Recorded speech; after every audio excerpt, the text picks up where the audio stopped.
प्रिय विद्यार्थिनः नमो नमः। अहं ज्योति पाठक प्राध्यापिका साहित्यशास्त्र राजकीय वरिष्ठ उपाध्याय संस्कृत विद्यालय मोहनपुरतः भवतां हार्दं स्वागतं करोमि।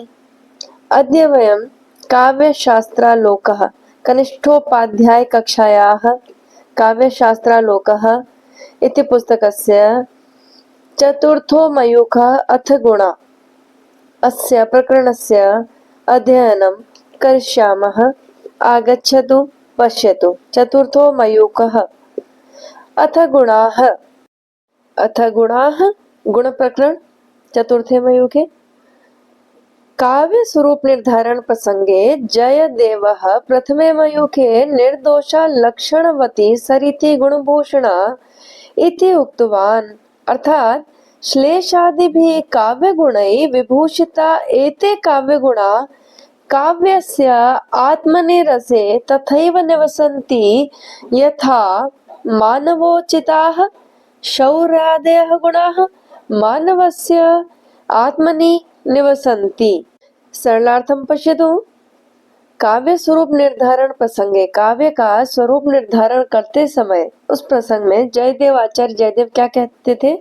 प्रथमे मयूखे पहले मयूख में उन्होंने कहा कि निर्दोषा लक्षणवती सरिति गुणभूषणा कि काव्य कैसा होना चाहिए? निर्दोषा दोष रहिता लक्षण युक्ता सरिति रीति युक्त गुणभूषणा गुणों से अलंकृत और अलंकारों से अलंकृत ऐसा होना चाहिए। अर्थात श्लेषादि काव्य गुणै विभूषिता श्लेषादि जो काव्य के गुण हैं उनसे विभूषित एते काव्य गुण ऐसे ये काव्य गुण काव्यस्य आत्मनि रसे तथैव निवसन्ति काव्य की आत्मा में रस के समान उसी प्रकार से निवास करते हैं। यथा जैसे मानवोचिताः शौर्यादयः गुणाः मानव में उचित मानवोचित जो शौर्य आदि गुण मानवस्य आत्मनि निवसन्ति मानव की आत्मा में निवास करते हैं। अर्थात काव्य के गुण काव्य में गुण उसी प्रकार से है जिस प्रकार से मानवों में जो गुण स्वयमेव शौर्य आदि करुणा आदि गुण मानव की जिस प्रकार से आत्मा में निवास करते हैं उसी प्रकार से काव्य में भी गुण श्लेष आदि गुण निवास करते हैं। आइए आगे देखें। इत्थं व्यक्तित्व प्रकाशकाः मानव गुणाः आत्मनः धर्माः सन्ति शरीरस्य न तथैव काव्य गुणाः अपि काव्यस्य आत्मनः रसस्य एव धर्माः सन्ति। इत्थम व्यक्ति प्रकाशका इस प्रकार से व्यक्ति को प्रकाशित करने के लिए व्यक्ति के गुणों को दिखाने के लिए मानव गुणाः आत्मनः धर्मा सन्ति मानवों के गुण उनके आत्मा में ही उनके धर्म में ही शामिल हैं सम्मिलित होते हैं। शरीरस्य न शरीर में नहीं आत्मा में ही गुण होते हैं। तथैव उसी प्रकार से काव्य गुणः अपि काव्यस्य काव्य के गुण भी काव्य की आत्मनः रसस्य एव धर्मा सन्ति आत्मा में रस में ही ये धर्म होते हैं। अर्थात यथा मानव गुणा मानवस्य आत्मनः भवन्ति सन्ति तथैव काव्यस्य अपि गुणाः काव्यस्य आत्मनः रसस्य एव धर्मा सन्ति। यथा शरीर माध्यमेन तु मानव गुणानां बाह्य अभिव्यक्ति भवति जिस प्रकार से शरीर के माध्यम से मानव के जो गुण है वे बाह्य अभिव्यक्ति होती है तथा काव्य गुणानाम अपि बाह्य अभिव्यक्ति काव्य शरीरेण शब्दार्थाभ्याम एव भवति। काव्य से शरीरम किम शब्दार्थः काव्य से शरीरम काव्य का शरीर क्या है? शब्द और अर्थ। तो यही बताया है कि काव्य के गुण भी बाह्य अभिव्यक्ति काव्य के शरीर यानी अर्थात शब्द और अर्थ में होता है। सांप्रतम तान एव काव्य गुणान निरूपयति तो उसी काव्य के गुण का निरूपण आचार्य जयदेव ने चतुर्थ मयूख में किया है। अग्रे पश्यतु तेषु काव्य गुणेषु प्रथमः श्लेष गुणः काव्य गुणों में प्रथम जो है श्लेष गुण है। श्लेषो विघटमानार्थघटमानत्ववर्णनं स तु शाब्दः सजातीयै शब्दैर्बन्धः सुखावहः उल्लस्तनुतामनीते अनन्ते पुलककण्टकै भीतया मानवत्यैव श्रेयाश्लिष्टं हरिं स्तुमः। पुनः देखिए, श्लेषो विघटमानार्थघटमानत्ववर्णनं स तु शाब्दः सजातीयै शब्दबन्धः सुखावहः उल्लस्तनुतामनीते अनन्ते पुलककण्टकै भीतया मानवत्यैव श्रेयाश्लिष्टं हरिस्तुमः।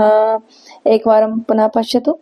श्लेषो विघटमानार्थ घटमानत्ववर्णनं स तु शाब्दः सजातीयै शब्दैः बन्धः सुखावहः। द्वितीय कारिका। उल्लसतनुतां नीते अनन्ते पुलककण्टकै भीतया मानवत्यैव श्रिया श्लिष्टं हरिं स्तुमः। अग्रे प्रसंग पश्यतु। अत्र श्लेषगुणस्य वर्णनमस्ति। सन्दर्भः किम् अस्ति? प्रस्तुतोऽयं श्लोकः जयदेवकृत चन्द्रालोकस्य चतुर्थमयुक्तः उद्धृतो अस्ति। अन्वयः पश्यतु। विघटमानार्थ घटमानत्वं वर्णनं श्लेषः गुणः स्यात् स तु जातीयै शब्दै सुखावह बन्धतु शाब्दः पुलककण्टै अनन्तै उल्लसतनुतामनीते भीतया मानवत्या एव श्रिया शिष्टां हरिं स्तुमः। शब्दार्थः व्याख्या पश्यतु। श्लेष गुणमाह विघटमानार्थ अर्थात यो अर्थो न घटते, जो अर्थ घटित नहीं हो रहा है, जो असंभावित अर्थ है। यो अर्थो न घटते इति विघटमानार्थ अर्थात तादृश असंभाविनः अर्थस्य किम अर्थस्य अभिधेयस्य घटमानत्व वर्णनम अर्थात संभावित्व प्रतिपादनम घटमान रूपेण वर्णनम श्लेषः।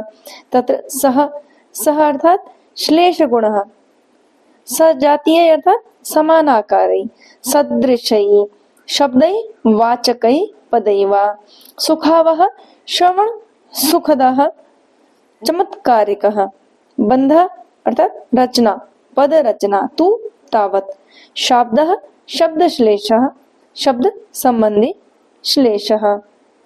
इत्थं श्लेष गुणः द्विविधः अर्थश्लेष शब्दश्लेषश्च इति उदाहरणम्। दो प्रकार के श्लेष बताए इस प्रकार से, अर्थश्लेष शब्दश्लेष। उदाहरणं पश्यतु। पुलककण्टकै लक्ष्या रोमाञ्चकण्टकै अनन्ते अर्थात शेषनागै उल्लसतनुतां प्रकटीभवकृशतां नीते अर्थात प्राप्ते भीतया भयग्रस्तया श्रिया लक्ष्म्या आश्लिष्टम् आलिंगितं हरिं विष्णुं स्तुमः प्रणमामः। हिंदी भाषायाम् अर्थ शृणोतु। विघटमानस्य असंभावी अभिधेय घटमान जो संभव हो जाए। श्लेष गुण सजातीय समानाकार शब्द रचना वाचक शब्दै वाचक सुखावह पद रचना चमत्कारिक ढंग से जो पद रचना है। बंध जो रचना की गई है रचनाकार के द्वारा। शब्द वह शब्द। उल्लस तनुता प्रकट होना। अनंते सर्पराज पुलक कंटकै लक्ष्मी रोमाश्वरूपी कंटकों से। उल्लसंती अभिलाषा से। तनुता कृष्णता नीते विधि से। भीतया रोमांचित रूप से। मानवत्या आदर्शवती रूप से। श्रिया लक्ष्मी आश्लिष्टम आलिंगन हरिम विष्णु भगवान विष्णु स्तुमः प्रणाम। सरल भाषा अर्थोपरांत पश्यतु। यत्र समानाकारै श्रवण सुखदै शब्दैः पद्य रचना विधीयते तत्र शब्द श्लेषः। जहाँ पर समानाकार में श्रवण सुखद शब्दों के द्वारा पद्य की रचना का विधान होता है वहाँ शब्द श्लेष है। यथा तनुतामनीते अनन्ते श्रियाश्लिष्टं पुलककण्टकै इत्यादिभिः सदृशै शब्दे चमत्कारिक प्रतीति भवति। यत्र अघटमानस्य घटमानरूपेण वर्णनं क्रियते तत्र अर्थश्लेषः। यथा मानवती नायिका कदापि स्वयं एव आलिङ्गनं करोति, परम् अत्र तादृशं वर्णनं कृतं यत् अघटमानम् अपि घटितं।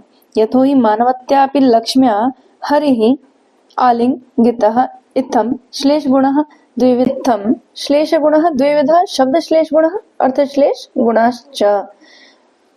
हिंदी भाषा में पश्यतु, श्लेष दो प्रकार का बताया गया, एक शब्द श्लेष, दूसरा अर्थश्लेष।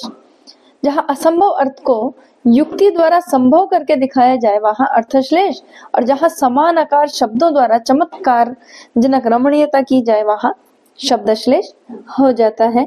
तो प्रस्तुत उदाहरण में जो है, काम क्रीड़ा की अभिलाषा से गात्र का पुलकित हो जाने पर स्तूप कंटकों से विद्ध शेषनाग के भय से मानवती लक्ष्मी द्वारा आलिंगित भगवान विष्णु की हम स्तुति करते हैं। यहाँ पर मानवती नायिका का स्वयं आलिंगन असंभव है, किंतु उसे शेषनाग के भय से संभव कर बतलाना अर्थश्लेष हो गया। चमत्कार जनक पद समानता या संधि के कारण एक पद सदृश का प्रतीति होना शब्दश्लेष हो गया। पुनः भावार्थ एकवारं पश्यतु। काव्यगुणेषु प्रथमः श्लेषगुणः। यत्र समानाकारे श्रवणसुखदै शब्दैः पद्यरचना विधीयते तत्र शब्दश्लेषः भवति। कुत्र? यत्र श्रवणसुखदै समानाकारे शब्दैः पद्यरचना भवति तत्र शब्दश्लेषः भवति। एवं च यत्र इत्यादिभिः सदृशे शब्दे चमत्कारिक प्रतीति भवति। अन्यत्र यत्र अघटमानस्य घटमान रूपेण वर्णनं क्रियते तत्र अर्थश्लेषः भवति।